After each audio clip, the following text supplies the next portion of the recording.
Hello students, in this lecture video, I'll be discussing about sexual reproduction, why is it required, and how sexual reproduction takes place in flowering plants. So there are certain limitations of asexual mode of reproduction, and the main limitation is variations in any population. So every organism, whether we talk about survival of species or of an individual, variations become very important. In case of sexual mode of reproduction, there are two parents. So the maternal and paternal DNA can carry out the variation process. And then in the offspring, we can have the fittest DNA, which is the survival of the fittest. So that is why the bad effects will not be taken care of. Only the positive effects will be transmitted from one generation to another. Now, in case of sexual reproduction, there are formation of germ cells or gametes. So this will help in maintaining the number of chromosomes and the DNA content in the new generation. So germ cell will have half the amount of DNA, and when it will fuse with both the cells, means the male gamete and female gamete will be having half the amount of DNA or half number of chromosomes. When they will fuse, then they are going to retain the number. So let us talk about sexual reproduction in flowering plants. I'm just zooming in. You can see this is the longitudinal section of flower. Very important diagram for your boards. Now the green leafy part is referred to as sepals.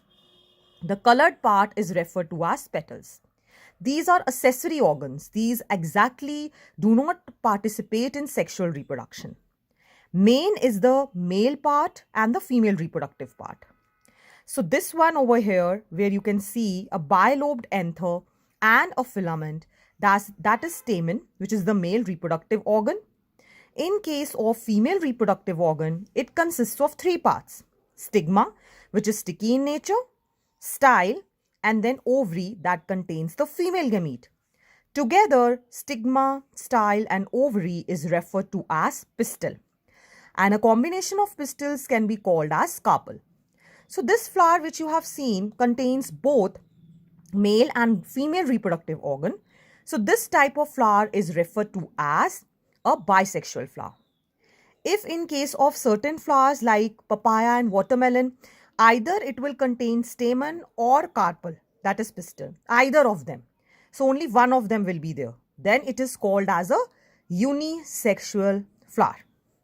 So let us see how in flowering plants, how this germination process or sexual reproduction takes place. Here again, this diagram is very important for both point of view. See, over here the female reproductive organ is shown. This is stigma, which is sticky in nature, I told you. And on the stigma, what will be released? Pollen will be transferred. What are pollen? We talked about anthers. That is part of stamen, male reproductive organ. Anthers contain these pollen grains which will fall on the stigma. So the process by which these pollen will be transferred from one plant to the other stigma, okay, or in the same flower also this can happen in case of bisexual flower. That process is referred to as pollination. Now what will happen under favorable circumstances? Only one of the pollen grain will germinate. Means you can see this germination tube or pollen tube, which will contain male germ cell. This pollen grain will divide and the male germ cell will be formed. Now through this, it will enter through one opening in the ovary which contains the female gamete. There will be fusion of male and female gamete, which is referred to as fertilization. So fertilization process, the end result would be formation of a zygote. Okay, so once zygote has been formed, we will see that zygote will divide several times and it will form an embryo within the ovule. Now what happens? The ovule, it is developing into a seed because it has a tough coat, and the ovary will form the fruit.